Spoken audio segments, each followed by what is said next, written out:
Med Plus, çdo të enjte me fillim nga ora 20. Ju sjell informata, tema aktuale, këshilla e çdo gjë tjetër nga fusha e shëndetësisë. Med Plus me doktor Hektor Binishi për te mjekësisë. Të nderuar teleshikues, miq të emisionit Med Plus, me mbrëmë dhe mirë se erdhën në emision. Është një thënie e një supersportisti tani më të ndjerë, e cila thotë kështu: nuk mund të jemi të guximshëm pa frikë. Bëhet fjalë për Muhamet Alin, i cili ka fituar gjithsa titujt gjatë karrierës së tij dhe konsiderohet si bokseri më i njohur dhe më i suksesshëm gjitha kohën në kategoritë të rëndë. Po çfarë lidhje ka kjo thënie dhe çfarë lidhje ka ky person me emisionin tonë? Për fat të keq, kjo smurët nga një sëmundje e cila është zbuluar nga doktor Parkinsoni parafërsisht 200 vjet më parë. Sonte pra ne do të flasim pak më shumë për një sëmundje e cila gjithnjë më shumë përhapet, jo vetëm në botë, por për fat të keq edhe te ne. Njerëzit e prekur nga sëmundja, familjarët e tyre, por edhe profesionistët shëndetësor, sikurse edhe ata të cilët mirën dhe me kujdesin e këtyre pacientëve, të gjithë kërkojnë përgjigje për pyetjet rreth sëmundjes, simptomave dhe trajtimeve të saj. Tani ne sonte kemi kënaqësinë të kemi në emision neurologun e mirënjohur, doktor Luan Nagasi. Mirëmbrëma doktor, dhe mirë se erdhët në emision. Mirëmbrëma dhe për ftesën. Faleminderit shumë. Doktor, përmenda rastin e Muhamet Alis, i cili pasi që ka fillu trajtimin ose kur e ka kuptuar që vun nga kjo sëmundje, ka fillu edhe formimin e fondacioneve bashkë me edhe një aktor shumë të madh, Michael J. Fox, i cili për fat keq edhe ai është smur.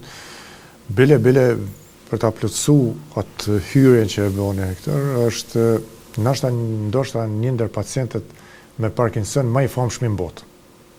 Për shkak Muhamet Alia, kjo është Muhamet Alia.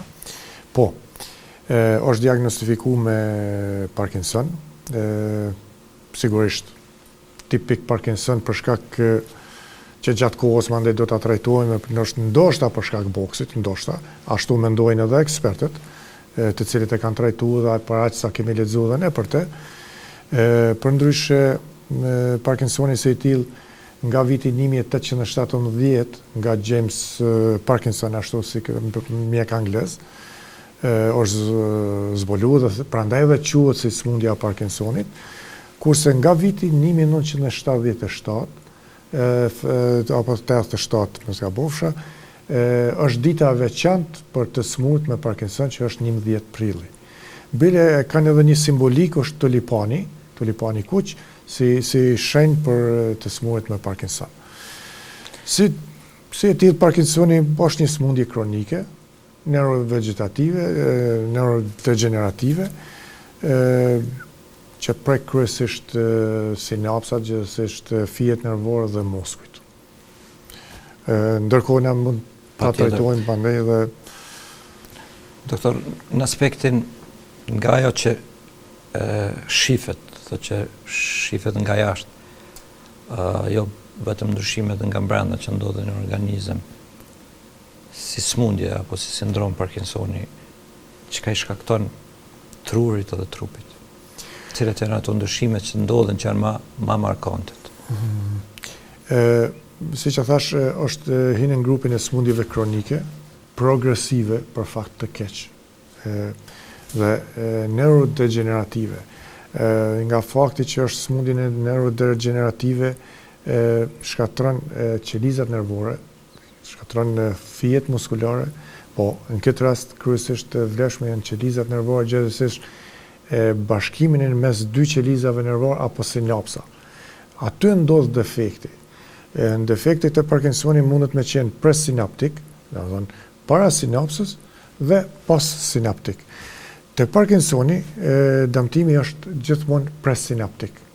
Për shkak se ndodhen çrregullimi i tillë që mediatori neurotransmiteri, siç është dopamina, është në mungesë në këtë rast. Dy mediator, tash pakës përkundër asaj që emision informues dhe emision sensibilizues nuk kam qarës, biles pak patofiziologji. Atëherë, dy mediator kemi acetilkolinin që është eksitor dhe inhibus që është dopamina. Në këtë rast, në mungesë të dopamines, vinë në shpreje lëvizje të tjera të pakontrollune, të muskujve të ndryshëm dhe të fijeve nervore si i nervues të atyre muskujve dhe pasojnë ndryshimet të llojit të tij. Zakonisht janë elementet kardinale të Parkinsonit, që mund të themi që është një për elementeve kardinale është dridhja apo tremori. Tremori të Parkinsonit është një tremor në qetësi, për shkak se kemi lloje të ndryshme të tremorit, po ky është tremori në qetësi. Janë lëvizje të vogla që fillojnë zakonisht si të njanshme, unilaterale, të dorës, zakonisht fitojnë dorën ose edhe këmba mund të filloj, apo edhe koka, ose një pjesë e fytyrës, domethënë syri ose goja ose lëvizje bukale, çfarë do qofshin, domethënë nuk është si rregull vetëm dora. Lëvizjet të cilat e kanë një frekuencë ku 4 deri në 7 cikle në sekond, amplituda ndryshon, zakonisht është deri në 1 centimetër, po mund të jetë edhe më e vogël apo më e madhe.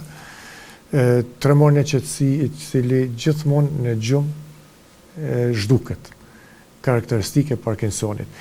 Edhe disa lloje tremoreve të tjera kanë karakteristiken, po elementet tjera që janë shoqëruese të Parkinsonit përveç tremorit, na bën të mendojmë që kemi të bëjmë me një pacient që është me Parkinson. Unë përmendi vetëm shenjat kardinale një që është tremori, është shtangimi, gjithsesi rigori, shtangimi i muskujve, zakonisht ndodh të muskujt e qafës dhe muskujt e shpinës, fillon me këto zakonisht. Ndër të tjera janë reflekset posturale, reflekset e cilat pacienti e hup ekuilibrin gjatë ecjes dhe nuk është stabil, qoftë të ecun, qoftë me një pozitë të qëndrimit në këmbë. Përveç kësaj, këto janë simptome motorike, po kardinale domethënë motorike. Ka edhe të tjera, po penalen vetëm në simptomat kryesisht më të mëdha. Përveç asaj ka edhe simptome jo motorike, që janë simptome tjera që është të folurit, të shkruajt. Pacienti me Parkinson në fillim ndryshon të folurit. Folë më ngadalshëm, nuk është i qartë, fillon të bjerë zori, intensiteti i zorit, toni, tonaliteti, dhe të njëjtën kohë zani e merr një ngjyrë si të ngjizur, një zor pak si i shterur.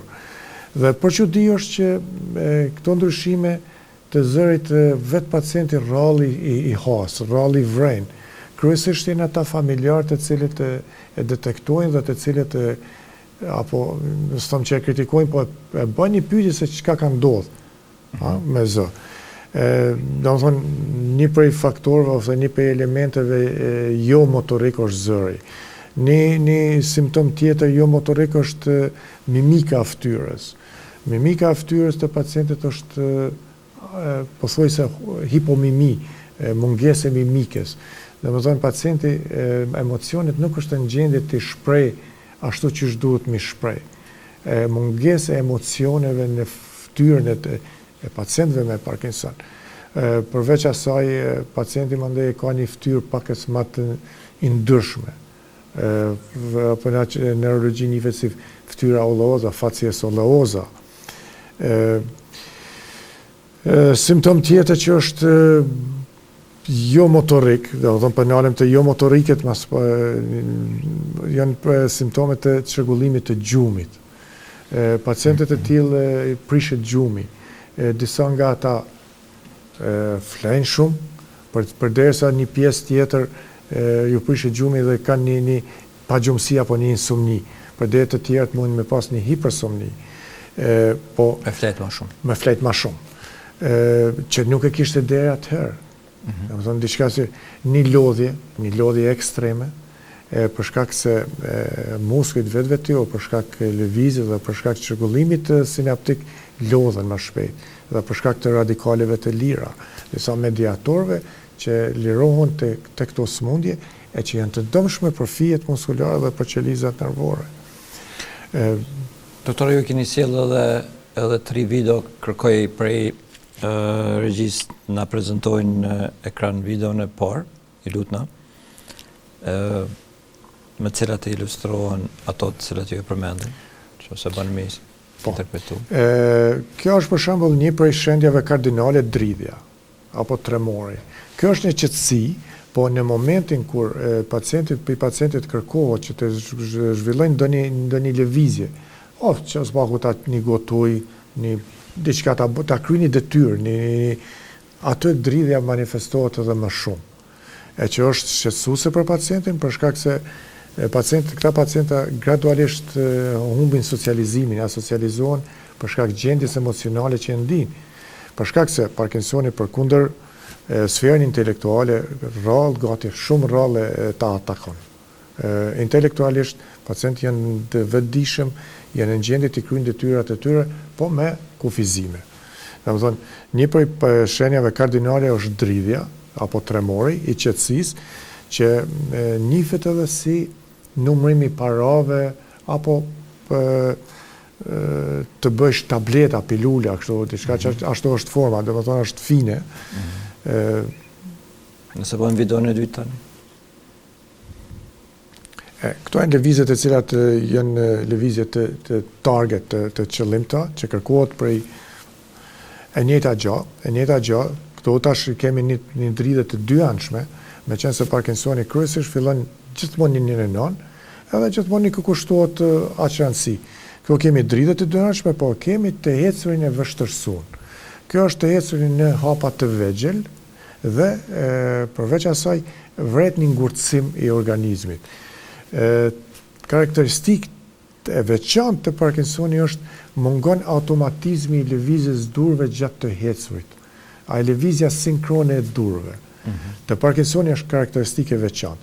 Përderisa të llojet tjera tremoreve mundet me qenë, si shenjë, të Parkinsoni dallon, në diagnozë diferenciale e dallon. Mungon lëvizja sinkrone e durve gjatë të ecurit, që e bën e krijon një pasiguri. Për shkak se këta pacienta janë kryesisht gjatë të ecurit e kanë një humbje të ekuilibrit. Jo në kuptimin e ekuilibrit të vertiginoz të marramendjeve, po një ekuilibër të pasigurisë në ecje. Shumë mirë demonstrohet, shumë mirë vëret, trupi ulën përpara, një anteropulsion, për shkak balansit, madjes balansit, dridhja përziston gjithkohën, ecja në hapat e vegjël. Shenjë patognomonik për Parkinsonin. Dhe kemi video në fundit që lutna. Këtu veç ana djathtë. Veç një njanshëm. Domethënë Parkinsoni fillon, kjo mund të jetë fillimi për shkak se Parkinsoni gjithmonë fillon në njërin anë, si karakteristikë, bile s'paku ashtu literatura përshkruan, edhe nga përvoja gjithmonë e kemi pa që një në anë fillon me kohë, me që është si smundje progresive, progredon në anën tjetër, bile ajo edhe detyron ndoshta pacientin edhe mu lajmëru të mjeku se të rrallin ata pacientet që lajmërohen me kohë. Përveç dorës mund të ketë edhe tremor të këmbëve. Tremori i këmbëve është sikur në vozitja, veturës e pedales. Ashtu diçka, po e ka këtë lëvizje, kështu diçka, që në njëjtën kohë nuk do të thotë që duhet me qenë dora, kamba apo të dyjat. Individuale, për shkak se secili rast, secila smundje ka individualitetin të secili pacient të veçantë. Do të thonë është e veçantë. Faleminderit doktor. Flasim pak për origjinën e problemit. Jo përmendën aspektin patofizologjik, mungesën e dopaminës, tash kisha pas dëshirë të flasim pak për grup, moshat, mandej grupet e njerëzve të cilët janë më të atakuar, ndikon mosha, ndikon gjinia, ndikon gjenetika, çka ndikon, sepse kur jemi prapë te mama Dalia e ka thonë ka plot bokser që kanë pas më shumë goditje se unë. S'kan Parkinson. E që nuk kemë me këtë smundje. Shumë vërtet. Domethënë të flasim për faktorët e rrezikut ose ata të cilët. Janë më të rrezikshëm. Mosha mata kune është diku mosha 60 për mi, domethënë 60-70 vjeçartë kryesisht. Mirë po, nga edhe përvoja, them, kom pas raste që kanë qenë deri diku, nga përvoja ime, them, diku më i reu që e kom taku është diku 37 vjeçar. Nga përvoja, pothuajse gati 30 vjeçare. Mirë po, literatura fletë ndryshe. Literatura fletë që ka pas edhe fëmijë me moshën 7 vjeçare që është diagnostifikuar me Parkinson, me smundje të Parkinsonit. Tash kur flasim për Parkinsonin, kemi edhe Parkinsonet të tjera, lloje të tjera, të cilat nuk janë çrregullimi veç të sinapsa, që e bisedum parës të çrregullimi presinaptik, po janë edhe lloje të tjera të Parkinsonit që janë të çrregullimit postsinaptike, të cilat mujnë me qenë. Për nisim dash prej medikamentet e ndryshme mujnë me shkaktu.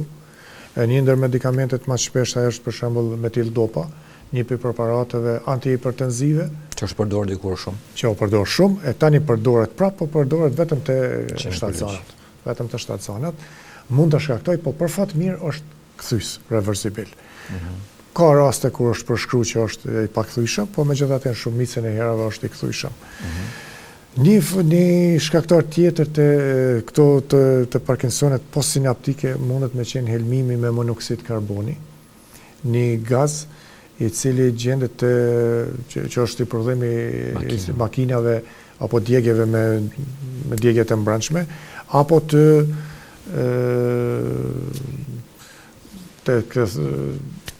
minatorët mund të haset për shkak të minjera të thëngjillit, kur ka shpërthime, ato mund të lirohet monoksidi i karbonit, apo shumë shpesh neve na ka ndodhur në për shtëpia përpara në nxeme prosh me mangalla, që e thëshëm, ajo smundja mangallës është njoft, helmimi me monoksid karboni. Që e keqja kësaj është që helmimet e tilla din me shkaktu Parkinson edhe diku edhe pas 20 viteve.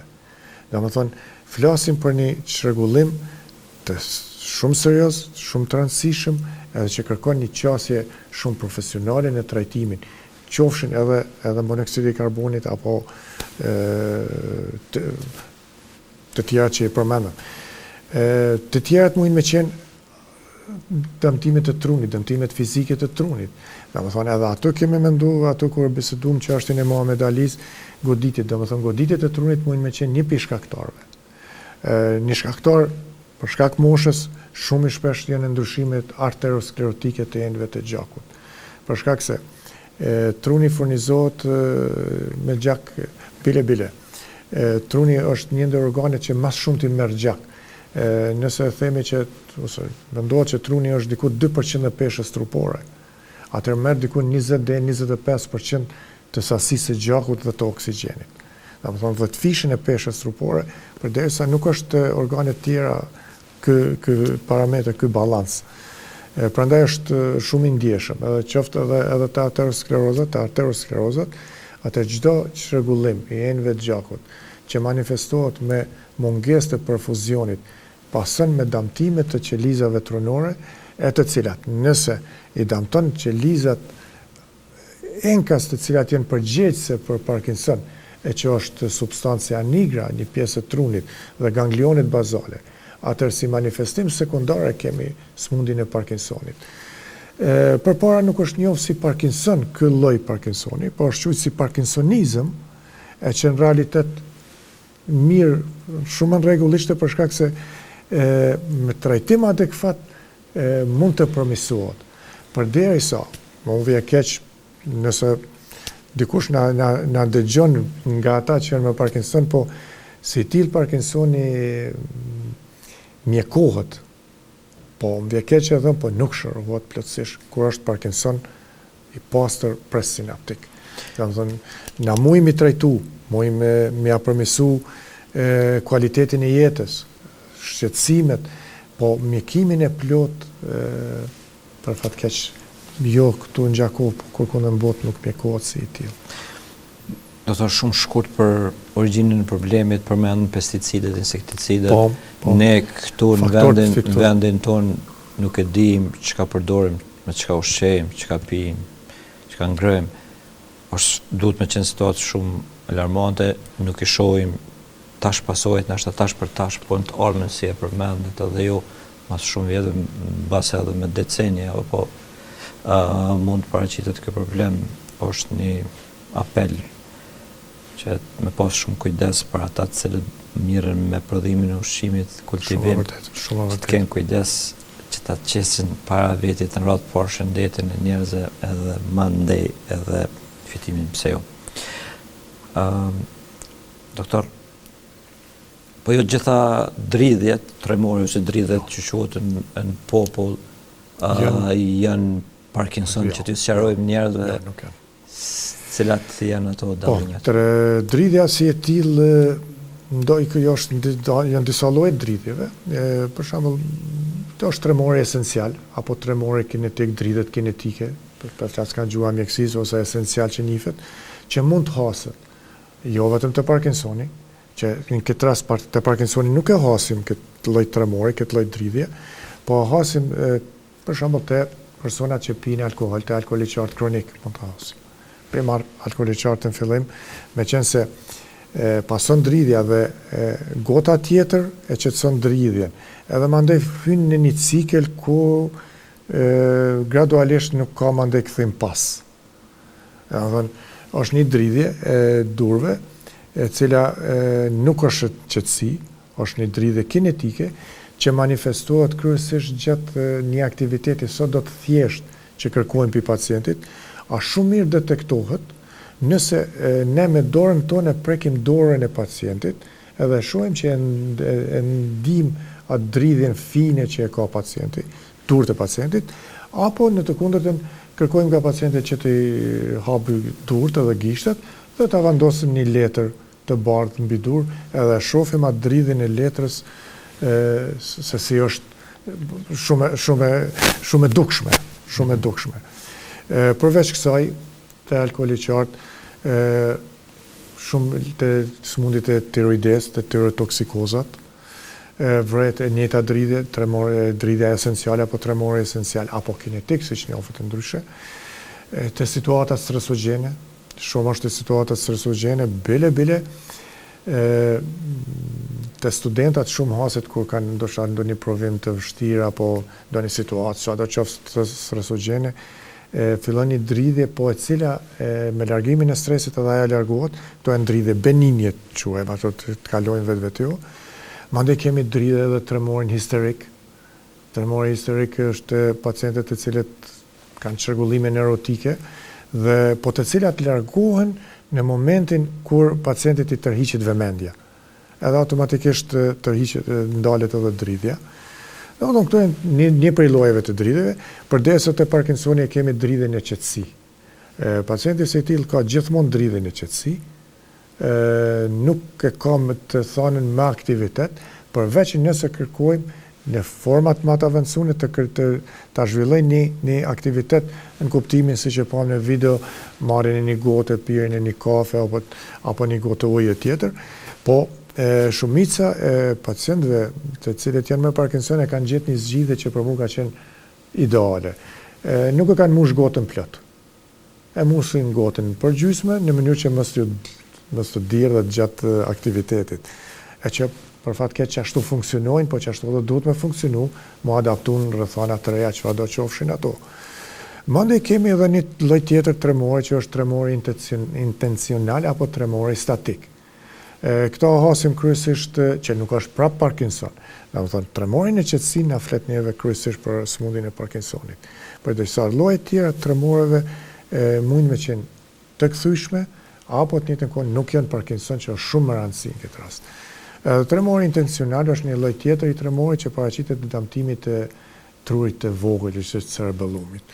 Nga pacienti këtu kërkojmë që ta bëni ushtrim që maja gishtit, maja hundës, me sy qelur, me sy mbyllur, dhe vreta I tremori para cakut. Gjithmonë e ka një dridhje që e ka amplitudën që mund të shkojë deri në 30 cikle në sekond dhe me një amplitudë deri në 2-3 cm. Po shumë e dukshme. Po, prap nuk do të thotë që pacienti I tillë do ta zhvillon Parkinsonin për shkak të këtij lloji tremori. Mirë po, është një damtim tjetër që janë rrugët longitudinale të trurit vogël, e që flasim për sëmundje tjera, si që është skleroza multiple e tjera.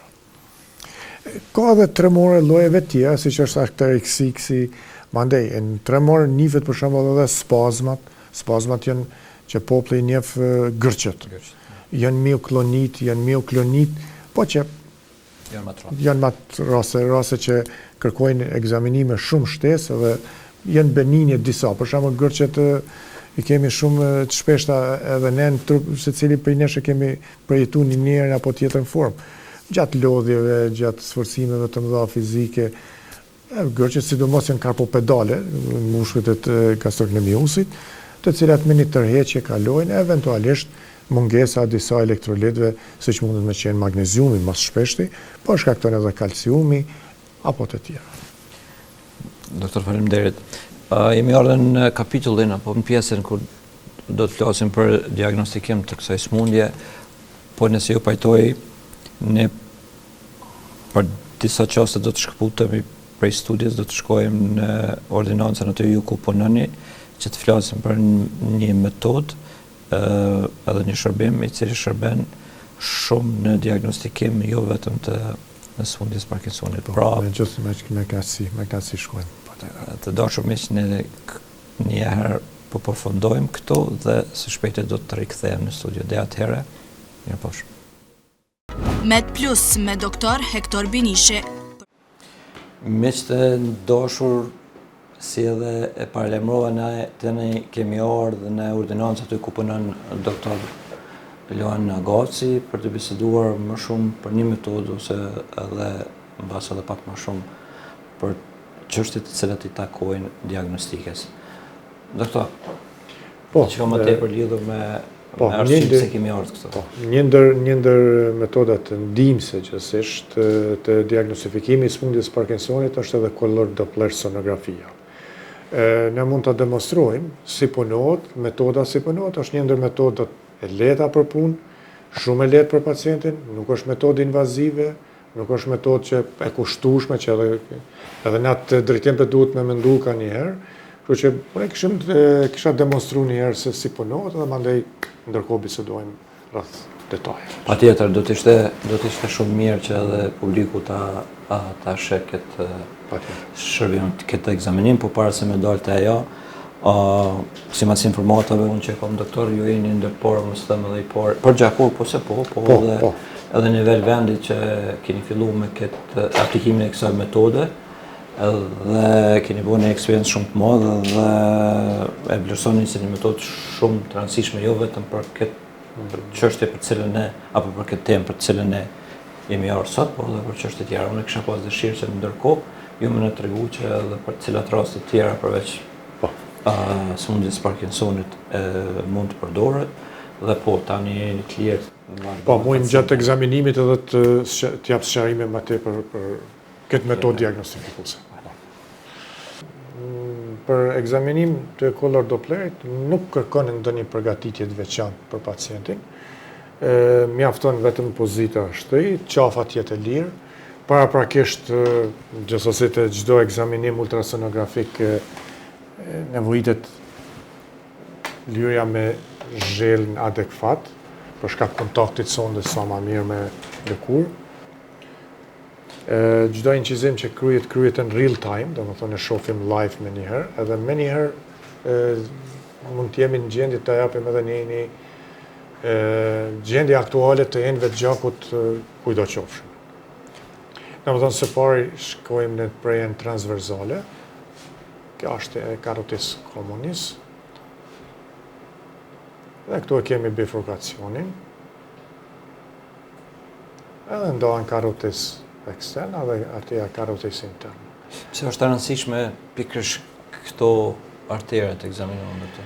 Këto janë arteret magjistrale, të cilat dalin nga aorta dhe furnizimi i trunit bëhet direkt nga këto arterie, domethënë flasim parafërsisht diku te 2/3 e përparme, për shkak se gjatë incizimit e shohim edhe arterien vertebrale, e cila edhe pjesën e pasme të një pjesë të trurit të madh dhe kryesisht cerebellumin, trurin e vogël gjithsesi, vaskularizon. Domethënë një enë jetike të them ashtu të vetmet që furnizojnë trunin me gjak. Dhe të u ditë që truni është interfisnik, edhe mbijeton vetëm nga gjaku dhe nga oksigjeni, gjithsesi edhe nga glukoza, atër nëse do të ketë ndonjë problem, çfarë do natyrë qoftë, atë pësën. Dhe si në fisnik e dim që lëndimit janë të pakthyeshme, irreversibile, prandaj. Domethënë në këtë rast, që kjo është artera karotis communis, vizualizimi është shumë i mirë. Çështja e parë që e bëjmë tek secili pacient është matja tunika intimes, e cila matet në këtë formë.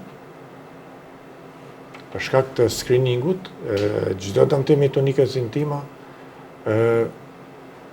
çon në dëmtim më të thellë të enëve të gjakut, gjithsesi prishin integritetit e tunika intimes dhe krijimin e kushteve gjithsesi për depozitimin e yndyrnave dhe krypnave të kalciumit, e të njëjtën kohë dhe krijimin e pllokave aterosklerotike.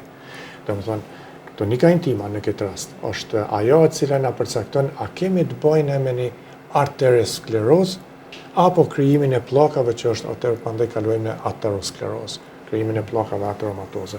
Domethënë në këtë rast është 0,8 mm që është i kënaqshëm, është rezultat i kënaqshëm, i mirë, nuk paraqet ndonjë rrezik tani për tani. Arsyet e troshës apo arsyet e troshës janë prandaj edhe këtu edhe indikacionet për punë, gjithsesi për ekzaminim jo. Kryesisht duhen pirja, pra nisi prej duhanit, hipertensioni, diabeti, sëmundja e sheqerit, çrregullimit e yndyrave, edhe është faktorët inflamator, patjetër sidomos viruset din me qenë, disa lloje viruseve, sigurisht edhe faktori gjenetik, që është një ndër faktorët të cilin vështirë e diagnostifikojmë, po megjithatë pasoja ka. Domethënë, çdo pacient, çdo klient i cili ka probleme me zemër, domethënë kemi probleme që janë kardiopat ose koronaropat, pacientët e cilët janë me hipertension, pacientët e cilët kanë probleme me marramendje, kokëdhëmbje eventuale, ushtim në vesh, çrregullime të yndyrave, dislipidemi të ndryshme, sëmundja e sheqerit, ose ngarkesën familjare, unë ju rekomandoj që s'paku një herë në 6 muaj apo një herë në vit, varësisht prej gjetjeve, përndryshe kemi edhe pacienta që edhe një herë në 3 muaj e kërkojmë Dopplerin, atëherë të bëhet një ekzaminim, të pas parasysh që është një metodë jo invazive, është metodë lehtë e qasshme, edhe ndaj pacientit edhe ndaj mjekut, fitojmë të dhëna të jashtëzakonshme mbi statusin e enëve të gjakut, dhe marrim një qëndrim për tretman të mundshëm eventual nëse ka nevojë apo jo. Domethënë, botën çdo kohë nuk ka nevojë ndonjë përgatitje e veçantë, lehtë për punë, lehtë për mjekun, edhe më lehtë për pacientin. Çka ndodh nëse vjen deri te ngushtimi i këtyre enëve gjakut për arsyet të cilat ju i përmendët? Po, që depozitimit. Po, që këtu kemi për shembull një depozitim. Një depozitim një pllake aterosklerotike që është mirë kufizuar, është ja kjo këtu. Mundësia e matjes pllakave aterosklerotike është shumë e madhe, edhe e saktë. Gabimi i aparatit është diku 10 deri në 15%, gabim fiziologjik. Domethënë mujmë i mat përveç gjatësisë e masën edhe masinë në 2D, që është pavarësisht 5.2 me 1.6 mm. Tani, do pas parasysh që është në bifurkacion, domethënë në ndaj. Do pas parasysh që ena e gjakut tani artera karotis communis të bifurkacioni është diku 9.2 mm, nuk paraqet ndonjë rrezik për shkak se është diku 15 deri 20% mbyllja. Nuk është mbyllje plot, as nuk është në një vend predilektues ku mund të ketë mbyllje të enëve të gjakut post ateromatike, është një shtrirje e pllakës aterosklerotike që nuk paraqet ndonjë pengesë tani për tani. Në momente të tilla kur ka mbyllje më të mëdha, atëherë edhe trajtimi ndryshon.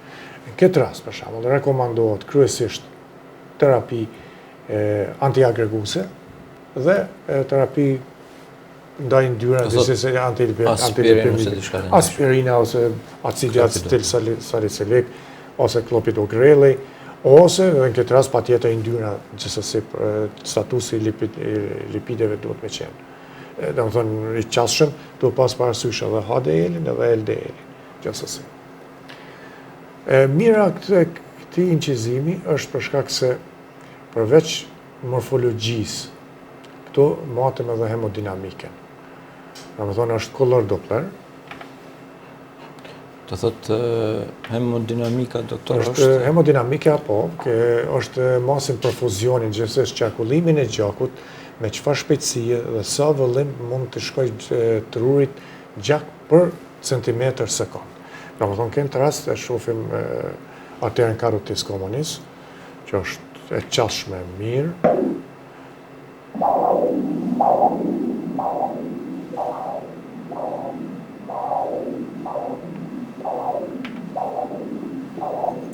Kandi në mes sondës dhe enës gjakut do t'jetë diku afër 60%. Rekomandohet 60% që me qenë i kandit.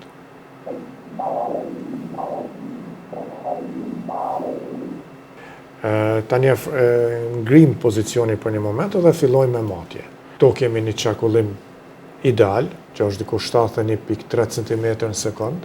Është pik systolic velocity, do më thonë shtyrja gjakut sistoliku, ndërsa end diastoliku është 29.3, rrjedhje fiziologjike.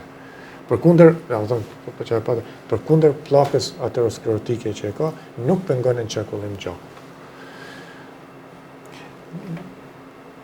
Gjithmonë e punojmë një në non, sparit majtën, mandej dalim ka ona djathtë, edhe çka shumë tash këtu kemi arterën vertebrale. Artera vertebrale është arterë, këto janë proceset transverse të vertebrave, të onazave të qafës. Artera vertebrale nëpërmes proceseve transverse hyn nëpër pjesën e pasme të kokës, gjithsesi nëpër foramen magnum, dhe inervon pjesën, jo pjesën po thuja tër trurin e vogël cerebellum. Prandaj çdo defekt i kësaj ane ka manifestime të qendrave dhe gjithsesi bërthamat të trurit vogël. Edhe këtu matet qarkullimi i gjakut. Pra procedura e njëjtë, matet pik systolic dhe end diastolic velocity, që është 36 perfekt. Domethënë kjo është sa i përket një nëson, mandej e punojmë anën e majt, domethënë djathën dhe tash ishim të majtën. Gjithmonë punohen dy anë. Dy anët, për shkak dikush mendojnë krahasimit, jo, nuk ka krahasim, po secila anë mundet me pas patologjinë e vet. Shumë është më rëndësi për shembull tek djathtakët, ana majt është pak e më zhvilluar se e dim që enët e gjakut kryqëzohen, ashtu si edhe fijet nervore. Doktor, ku bëhet fjalë për temën kryesore të këtij emisioni që është sindroma apo sëmundja e Parkinsonit. Kjo është një metodë e cila prapë ndihmon përveç diagnostikën e kësaj. Po, përveç metodave tjera, ekzaminimit, color Doppler sonografia është e domosdoshme. Jo për shkak se është determinuese e Parkinsonit, e sëmundjes së Parkinsonit. Mirë po, duhet pas parasysh që sëmundja e Parkinsonit paraqitet kryesisht te moshat e 60 tutje, 60-70 e tjera. Potencialisht. Prevalencë është më e madhe. Potencialisht, mirë po. Kemi raste kur rasti më i ri i Parkinsonit në botë nifet me 7 vjeç, mosha 7 vjeçare. Domethënë, paraqitet në gjitha moshat, po me që një formë e Parkinsonit është Parkinsoni aterosklerotik, për shkak çrregullimeve të enëve të gjakut, gjithsesi damtimit apo plakës së enëve të gjakut. Atëherë kjo metodë na ndihmon shumë që të diagnostifikojmë a kemi të bëjmë me një metodë me një Parkinson aterosklerotik apo me një Parkinson tipi tjetër, që mujnë me qenë lloje të ndryshme të Parkinsonit. Kjo është një pjesë arsyeve. Një arsyeja tjetër është që nëse ka pllaka aterosklerotike që kërcënojnë qarkullimin e gjakut, atëherë patjetër do të japim diçka që të rritet perfuzioni, qarkullimi i gjakut trunit, për shkak se edhe Parkinsoni si i tillë, kur lajmërohet, truni i pacientit në këtë rast vun për shkak të qarkullimit të gjakut, domethënë një pjesë arsyeve mundet me qenë edhe kjo. Diagnozë diferenciale. Diferenciale, patjetër. Tjetër është barnat, medikamentet të cilat i japim te Parkinsoni. Shumë bana të tilla din me çrregullu tensionin e gjakut, disa ulin, të dikush ul. Do të thonë, gjithmonë është përgjigje individuale. Të secila smundje, të secili është përgjigje individuale, nuk reagojnë të gjithë njësoj. Do të thonë, është një definicion që shpesh e përmendi që them nuk ka smundje, po ka njerëz të smund. Do të thonë, secila smundje është ndryshme. Dhe njerëz duhet më mirë ku jo smundje. Patjetër.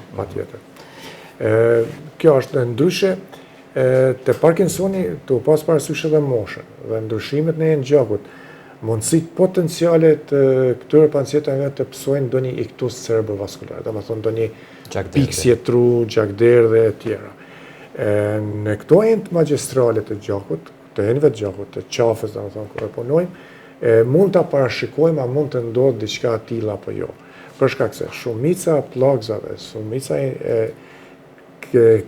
konflikteve cerebrovaskulare ndodhin për shkak plagëzave që janë në këto enë të gjakut. Edhe nuk nevojitet shumë një tension i lartë apo ndonjë shkputje, një droçke dhe ta mbyll një enë të gjakut në tru, e që pasojat kishin me qenë duke filluar nga paralizat, shërbullimet e tjera deri te ato fatale. Domethënë, këto janë disa për arsyeve pse color Dopleri duhet jetë edhe është në botë, gjithë në botë, është metodë ndihmëse e që është domosdoshme të çdo person me Parkinson spaku varësisht prej gjetjeve, në 3 muaj, në 6 muaj, në muaj, në vit, po varësisht prej mjekut, prej klinicistë që është parashe, po domosdoshmërisht duhet të bëhet. Që sa vite është ky aparat në përdorim në Gjakov? Në Gjakov është nga viti 2004.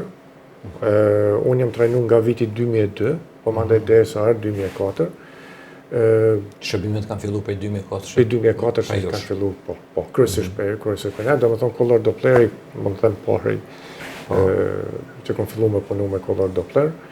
Edhe arsyeja edhe pse punohet edhe te Parkinson, smundjet me Parkinson, është shumë lehtë për ekzaminim, nuk është invazive, është metodë lehtë, metodë që nuk kërkon ndonjë përgatitje, do pas parasysh që pacientët me Parkinson i kanë disa kërkesa specifike.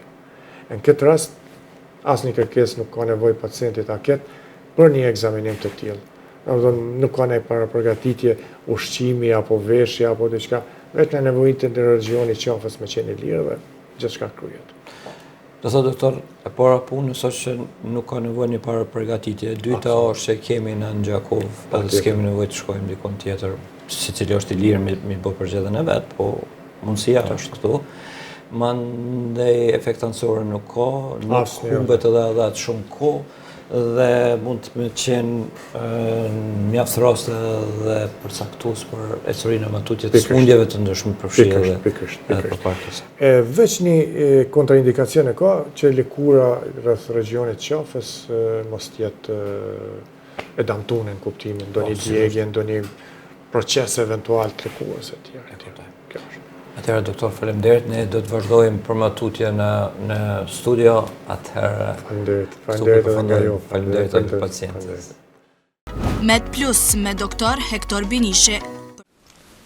Atëherë ne u rikthyem prapë në studio të televizionit Supervision dhe do të flasim për më gjatë lidhur me diagnostikimin e smundjes së Parkinsonit. Metodat më të përdorura aktualisht sot të ne edhe në botë, doktor, të cilat janë, a ka teste përveç imazherike, a ka dhe teste laboratorike, me të cilat shërbehen?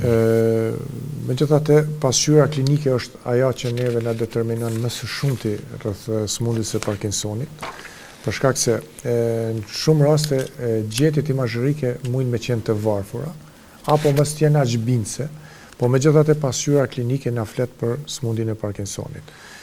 Zakonisht fillohet me një analizë, me analizat e gjakut biokimike, hematologjike, paraprake, të cilat përgjendjen e përgjithshme të pacientit. Domethënë të eliminu faktorë të rrezikut, siç mundin me qenë smundja e sheqerit, çrregullimet e dislipidemive të ndryshme, apo eventualisht në këtë rast neve na vijnë edhe enzimopati të ndryshme, investicion, për shkak të damtimit eventual të melqisë apo diçka, të cilat në njërin apo tjetër formë mund të japin edhe çrregullime të llojit të Parkinsonit. Ne gjithmonë tash po flasim për atë mundësinë që kemi brenda qytetit jonë, brenda mundësive tona, domethënë të gjitha analizat laboratorike mund të kryen këtu pa ndonjë problem. Metodë tjetër e diagnostifikimit gjithmonë tash në mjekësi flitet gjithmonë për metodat e diagnostifikimit jo invazive. Çka kemi me bë për një pacient që s'paku mos ta damtojmë pacientin. Në këtë rast, një metodë tjetër e ekzaminimit është color doppler sonografia, e cila është një metodë jo invazive, për shkak se nuk pacienti veç me kontakte kemi një sond me kontakti edhe asgjë më tepër, nuk kërkon ndonjë përgatitje të veçantë apo diçka tjetër, dhe marrim një gjendje shumë reale të qarkullimit gjakut, perfuzionit gjakut dhe gjendjen e statusit hemodinamik të pacientit të pas parasysh gjithmonë të një moshe që është mbi 60-70 e tutje, edhe ku mundësia e konfliktit cerebrovaskular është më e madhe, domethënë color doppler sonografia. Mandej një metodë tjetër kemi CT-a, që mund si CT-a, domethënë tomografia kompjuterizuar e trunit.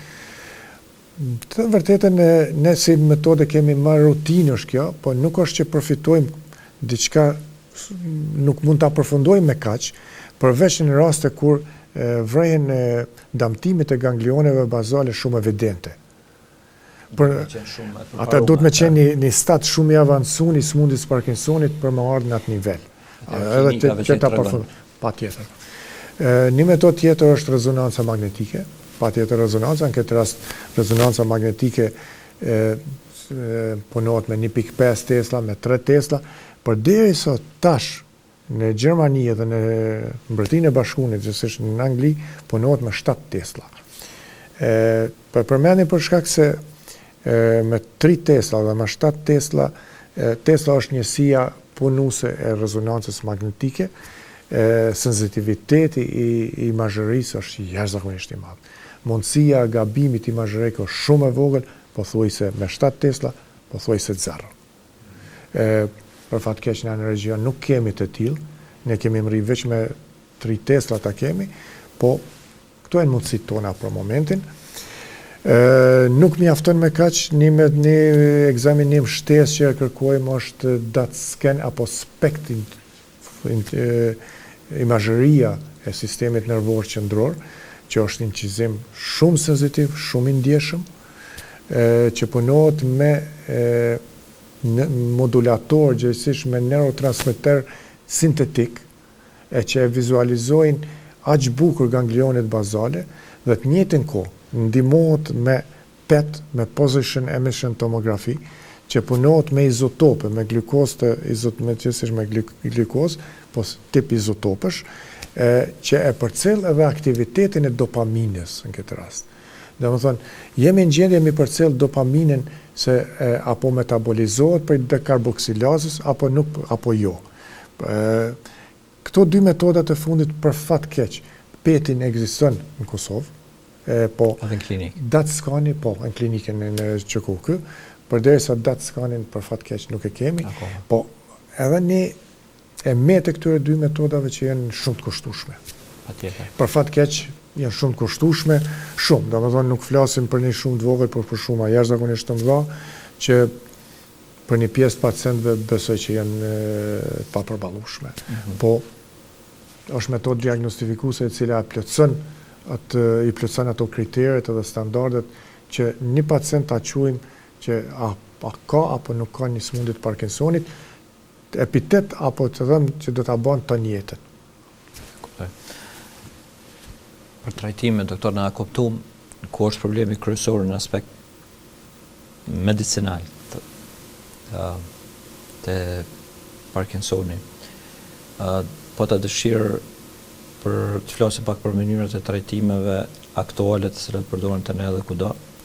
Edhe mandej të flasim pak edhe për pjesën që i takon shpresës për bara arterisë, kurse për çdo problem tjetër shëndetësor pak më madhor për të cilën deri më tani nuk ka shërim. Ne jemi të vetëdijshëm që janë të bëhen lëmtime masive në botë. Rezultatet nuk i dijmë asnjëherë se kur mund t'i shohim, po sido që tjetë shpresat janë që diçka re mund t'i vjetë që shka ardhë edhe për smundje tjera përfshirën edhe për disa smundje maligne. Kështu që po ta dëshirë të shkojmë më rënd trajtimit dhe të flasim pak prej asaj çka kemi në dispozicion dhe çka mundet në pret në të ardhmen. Kështu, shkencëtarët gjithandaj botës punojnë me një intensitet, them nështë qëtun edhe më shumë se sa qëtun për smundjen e Parkinsonit, për shkak se ndoshta, për aq sa jam unë informuar, është vetmja smundje që mendohet diku që mbrenda 20-25 vite do të dofishohet numri të smurëve. Për shkak ka marrë një hoftë të jashtëzakonshëm. Gjatë bisedës u përmend pesticidet, insekticidet, herbicidet e ndryshme, një prej shkaktarëve. Një shkaktar tjetër është edhe plakja e popullatës. Gjithmonë me plakje të popullatës, me moshë të shtyne, mundësia paraqitjes është më e madhe. Janë medikamentet të ndryshme që përdoren e tjera, të cilët janë potencialisht shkaktar jo drejt për drejt Parkinsonit, po damtimeve të sinapsave që mund të lajmërohet edhe Parkinsoni si një smundje dytësore. Trajtimi konsiston kryesisht në atë mungesën e dopamines, gjithsesi përmbushjen, gjithsesi dopa preparate që thuajnë, dopa preparate ekzistojnë të ne, janë përballueshme, për fat keq nuk kemi sigurime shëndetësore dhe njerëz do t'i blejnë preparatet e tilla, po janë të përballueshme, këto të cilat i kemi ne. Përveç preparateve, dopa preparateve, janë preparatet antikolinergjike, e që dopa preparatet janë preparatet e cilat shumë mirë ndikojnë në shtangimin e muskujve dhe në lëvizjet e kufizune, në bradikinesën. Domethënë, rigorin edhe bradikinesën këto janë përderisa në tremor, në dridhje nuk reagojnë aq mirë. Domethënë dopa preparatet. Mirë po, është gjetje me kohë dopa preparateve për shkak metabolizmit i shtrohet edhe një preparat tjetër shtesë që është karbidopa, që është një preparat që e inhibon dekarboksilasën dhe nuk e la ta shkatërron dopaminin. Për shkak se dopamina se e tillë nuk e kalon barierën hematoencefalike. Domethënë nuk mrin në tru. Dhe problemi është aty. Nuk është në periferi, po është kryesisht në qendrat e trurit. Dhe prandaj edhe pacientët e kanë të hesunit anterepulsion pak përpara, nuk e kanë lëvizjen sinkrone, se nuk e kanë informatën prej periferisë që nuk i shkon trunit informata saktë se si duhet të sillet pacienti. Prandaj këto preparate përmirësojnë këtë kualitet. Të këtë dridhje, të këtë tremori ndikojnë shumë mirë për shembull antikolinergjiket, preparat të cilët në fillim e përmendëm që janë mediatorët acetilkolina dhe dopamina e plotësojnë njëna tjetrën, përderisa njëna është inhibitor, tjetri është eksitator. Domethënë preparatet e cilat gjinden Ka në shitjen banatorë tonë? Po, shitjen gjindin në tregun tonë edhe nuk hynë në grupin e preparateve që ka një kostot e lartë. Preparate tjera, preparat është amantadina, një preparat antiviral, i cili një kombinimin mes të dopamin dopës, levodopës apo karbidopës dhe të njëjtën kohë antikolinergjikëve dhe antiviralëve, amantadines, është një kombinim shumë i mirë, po gjithmonë mandej tregoj pse gjithmonë futet me monoterapi, jo me politerapi, po që të pacientët në një stadiet avancuar kanë reaguar goxha mirë.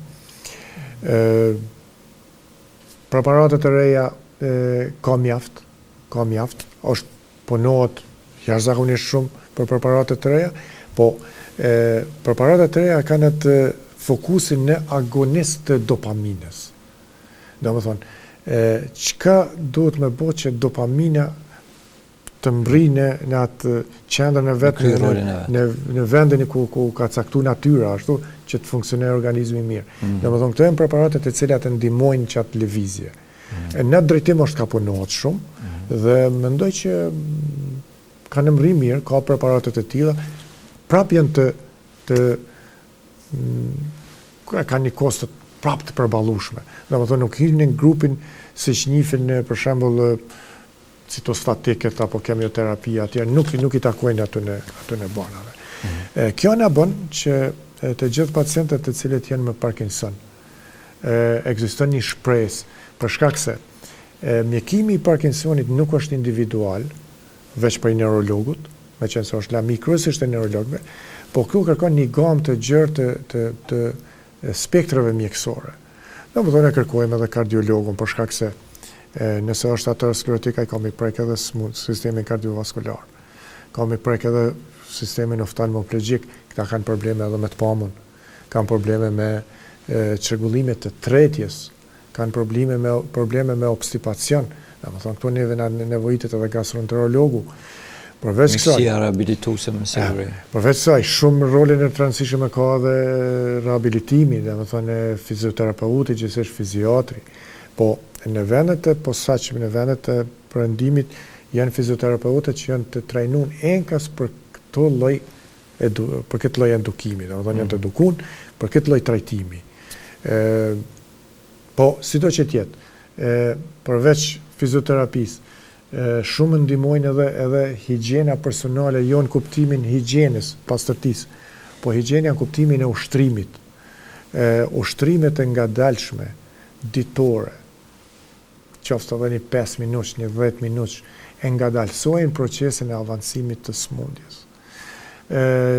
Përmendën për shembull yoga. Yoga është një prej metodave shumë po jo veç për të smundur me Parkinson, pa është e mirëseardhur edhe për të gjithë të tjerët, është treguar shumë e suksesshme. Një prej sporteve apo një prej ushtrimeve është Tai Chi, një prej Tajlandës, një sport, një pequj sport, nuk është metodë relaksuese, metodë ushtrimore që praktikojnë lëvizjet e ngadalshme dhe pa ushtruar ndonjë forcë të madhe. Është treguar shumë e suksesshme. Për shkak të çrregullimeve të folur që mund ta kenë logopedi, nevoja logopedit është e domosdoshme. Domethënë multidimensional, një trajtim multidimensional dhe pothuajse përfshin të gjithë spektrat e të gjitha profileve të mjekësisë, edhe të tjerëve, edhe qofshin edhe ato fizioterapeute apo ushtrimore ose spaku, nëse nuk kemi mundësi, mjafton një ecje në natyrë, pa i zakonisht 20, 30 apo 40 minuta, po gjithmonë të pas parasysh edhe kondicionin e pacientit dhe gjendjen aktuale të pacientit. Nëse jo si vetëm bele spaku me një ndihmës, është e mirëseardhur, është treguar shumë e frutshme në ngadalësimin e simptomave të Parkinsonit. Remi po thuaj se ka fund i emisionit, po ta dëshirë të flasim pak për suplementet. Jo përmendëm magnezin, kalciumin. Po. Preferoni për probleme të ndryshme neurologjike, jo vetëm për këta. Po, patjetër. Magneziumi është i domosdoshëm, po fillojmë me magnezium, me kalciumi. Këto janë elemente të cilat janë të domosdoshme për organizëm, për shkak se, siç e dim, na duhet jemi mjekë dhe dim që potenciali I aksionit është në mes natriumit dhe kaliumit, po për energji të fijes nervore dhe muskulare magneziumi është I domosdoshëm. Për funksionalitet është I domosdoshëm. Sigurisht që çdo qeliz lodhet me kohë, po me kohë dhe rikuperohet dhe merr veten. Magneziumi në këtë rast është I domosdoshëm. Posaçërisht te Parkinsoni është I domosdoshëm. Po jo të gjitha llojet e magneziumit janë të mirëseardhura. Që ka disa lloje edhe ka disa lloje. Për shembull, kemi magnezium oksidin, që është më I liri, e që nuk rekomandohet për të Parkinsoni për shkak se më shumë I pat si laksativ, magnezium oksidi. Te Parkinson kemi magnezium citrat, gjindet të ne.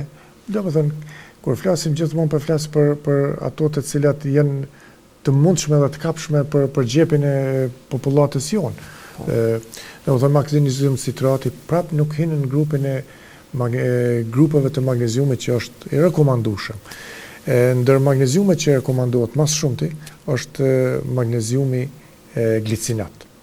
është i mirë së ardhur, edhe është i domosdoshëm, bile është i domosdoshëm, për shkak se rekomandohet edhe diku 200 deri në 400 mg dozë ditore. Gjendet në formë të pluhurit apo në formë të kapsulave, dhe është diçka që është bërë një studim. Nuk ka asnjë interakcion me barnat antiparkinsonike. Domethënë merr lirshëm, pa pas ndonjë efekt ansor nga barnat antiparkinsonike. Përderisa tjerat ose pengojnë thithjen, ose s'paku shkaktojnë një barkëqitës diçka që njëjtën kohë nuk mrin të thithen barnat parkinsonike, po gjithsesi është i domosdoshëm. Gjithmonë të kemi parasysh të mos e tepruar doza, se çdo hiperdozim kishte me qenë i dëmshëm. Ekziston edhe një magnezium sulfati, po ai nuk përdoret, ne përdoret vetëm në rastet e ginekologjisë, e eklampsia e tjera. Edhe këto janë kryesisht ato magneziumet të cilat gjenden te ne dhe të cilat janë të mirë së ardhuna, për shkak se metabolizmi i muskujve të smundja e Parkinsonit është gjithmonë në ngritje, për shkak të tremorit. Dhe tash, ajo energji duhet të kompenzohet. Magneziumi është i domosdoshëm. Prandaj, them vërtetën, unë edhe ju rekomandoj pacientëve që ta marrin magneziumin, po gjithmonë të konsultu me mjekun që mos të krijohet ndonjë hiperdozim ose mos të merret i pakontrolluar. Doktor, kretë të fund për pjesën zyrtare. Edhe tu mos i lënë anash edhe suplemente tjera, si që janë për shembull vitamina D në këtë rast, kemi koenzimin Q10 që është domosdoshme, kemi vitaminën B12, e cila zvoglohet te Parkinsoni. Te Parkinsoni. Janë suplemente të tjera që janë, po unë alëm të magneziumi për shkak metabolizmit edhe për shkak energjisë humbun te Parkinsoni. Domethënë vitamina E është shumë e rëndësishme, bile tokoferoli, vitamina E për shkak radikaleve të lira. Kështu që këto janë të domosdoshme, po gjithmonë nën kontroll të ekspertit të mjekut. Doktor, për fund nëse pajtoj një konstatim është se smundja e Parkinsonit nuk është dënim e vdekje, po është një sfidë e cila kërkon ripërshtatje të organizmit edhe të familjes. Patjetër. Për një smundje bili ka mjaft raste që personat se vujnë nga kjo smundje të i kalojnë edhe moshën 80 vjeçare, që parafarsisht është edhe mosha mësatore për një Ballkan ose të shqiptar. Kështu që me vërtet është sfidë, por nuk është diçka e cilës duhesh t'i largohesh edhe të dorëzohesh para kohë. Po, gjithsesi, unë nuk e shoh si shkaktar të vdekjes Parkinsonin, e shoh si shkaktar të humbjes socializimit të pacientit, për shkak se me kohë i kufizon lëvizjet, me kohë i kufizon daljet për shkak se Parkinsonit, për shkak ftyrës, mimikës, me kohë fillojnë edhe rrjedhja, pështymes e tjera, edhe njën keq, po megjithatë me ushtrime ato kalon, terapitë, medikamentet e reja bën që Parkinsoni gjithmonë e ka një shpresë, edhe ka shpresë. Sigurisht kërkon një durim sparit të vetë pacientit, kërkon një durim të antarëve të familjes, kërkon edhe një vullnet, për shkak se ata pacientë me kohë janë ato disa 5 stade të Parkinsonit, që është fillon me njën e dorë, stadi parë, stadi dytë fillon me njën e anë, them ashtu njën e ekstremitet, fillon në ekstremitetet tjera, dytën, stadi tretë është stadi kur fillon vështirësinë të hecur, stadi katërt është kur vetëm me shtaga apo me paterica apo me ato karrosat mbajtëse që janë, dhe stadi 5 kur metet në karrocë invalidore. Domethënë, po për me mri deri te stadi 5 nevojitet një kohë shumë e gjatë, që nëse janë kontrollat të rregullta, ngadalësohet shumë, me ushtrime të rregullta, me një dietë të rregullt ushqimore, ngadalësohet shumë edhe suksesi është i pashmangshëm. Mirë po, vullnet duhet me pas tjetër, po gjithsesi edhe duhet ta kemi edhe një durimin e mjekut.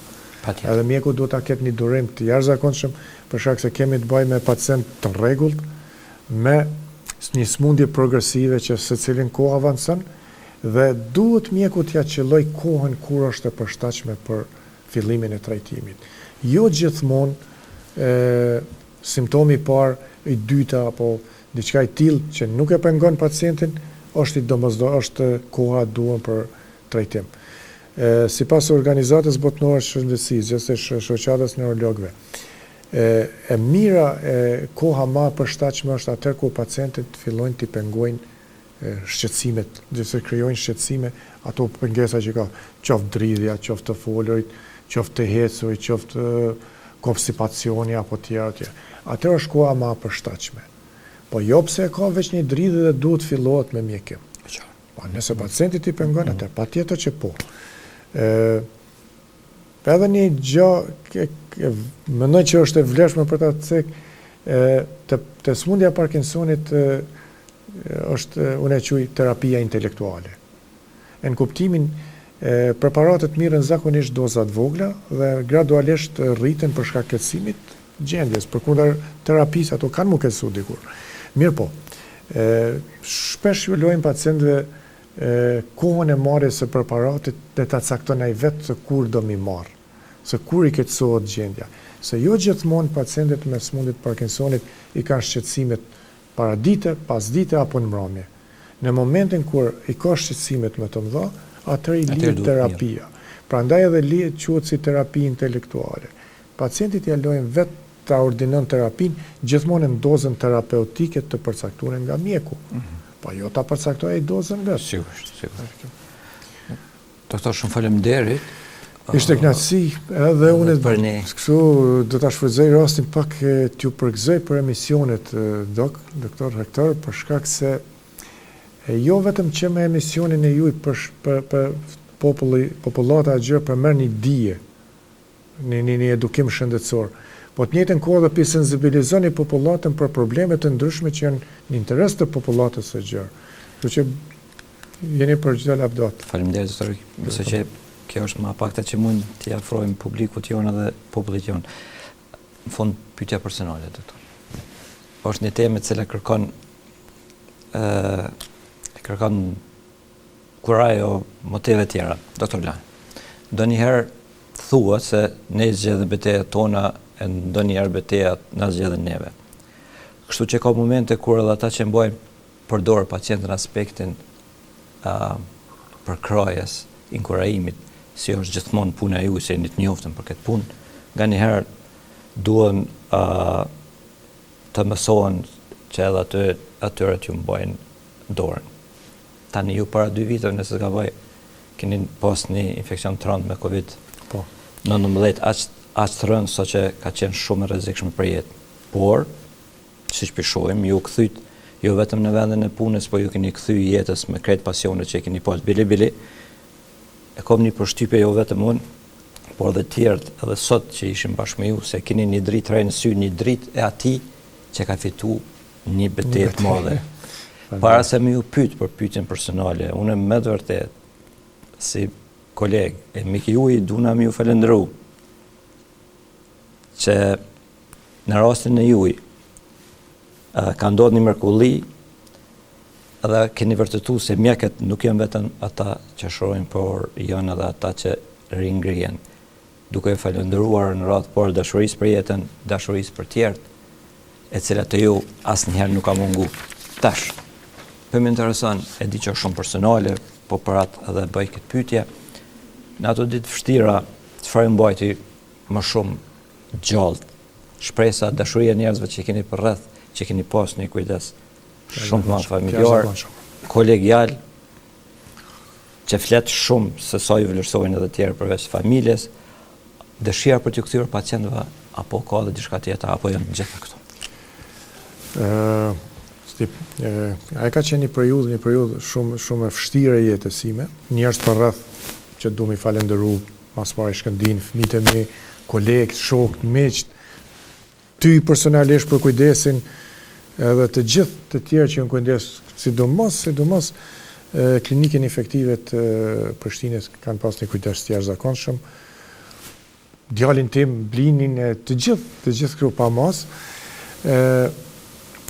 Unë jam tip social, shumë tip social, edhe shumë më pëlqen me ndaj me shok, me njerëz, por që ato, ndoshta 2-3 javë, me që familjen e kisha shumë afër, e mungojshin shoqënia, edhe me nëzë që pritsha, me nëzë që pritsha mi u këthuj punës, me nëzë që pritsha, sikur që me ndodhi sot një rasisht ashtu, një djale dhe më falenderohet për një kujdes edhe për një mjekim që ja kom bo. Kështu që ishin të gjitha me një fjallë, të gjitha ishin edhe, më thënë drejten, pëndina mirë që e kom një rreth të tillë, edhe që jitoj me një rreth të tillë. Shumë faleminderit edhe herë. Shpresoj që do të takohem në takimet e radhës, atëherë kur ne kemi nevojë jo gjithmonë nuk keni përgjigj. Të nderuar miq, faleminderit edhe juve që na ndoqët, faleminderit për vëmendjen, për kujdesin që tregonin ndaj këtij emisioni. Dhe ky është Med Plus, deri në takimin tonë të radhës, kujdeseni për trupin dhe për mendjen. Deri atëherë, mirupafshim.